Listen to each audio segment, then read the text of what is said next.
ભાઈ હવે મેં થઈ જાય તો સારું છે, બાકી ભંગારનો ધંધો ચાલુ કરવો જો. બાકી માંડવીમાં તો આમ જોતા તમે વાઈટું વણાય આ થાતો નથી ને પાણી છે નહીં, બાકી ભંગારનો ધંધો સારો ના. એ ના ચોપડા લખવા ના કોઈ દી મંદી આવે, અને ભંગાર વાળો ભાઈ તો આમ ખૂણામાં બેઠો હોય ખુરશી નાખીને, આપણે અહીંયા જાય તૂટલ ફટલ કપલીનું લઈને તેલના ડબ્બા. એ ભાઈ આ ભંગાર છે એટલો તો કે 29 રૂપિયા આવશે ભાઈ કિલાના, એવા જોખી લ્યો, જોખીને મૂકી દો ખૂણામાં. કેટલા કિલા થયા તો કે 10 કિલા, હાલે પૈસા જવા.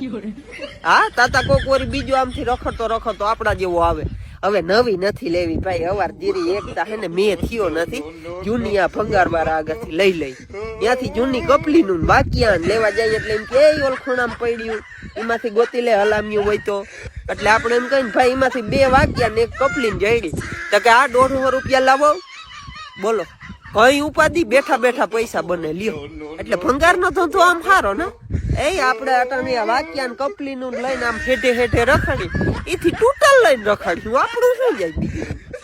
બાકી કરી લેવાનો થાય છે ભંગાર નો ધંધો, બાકી આમાં ફેરું નહીં થાય હો, મને નથી લાગતું આમાં થાય.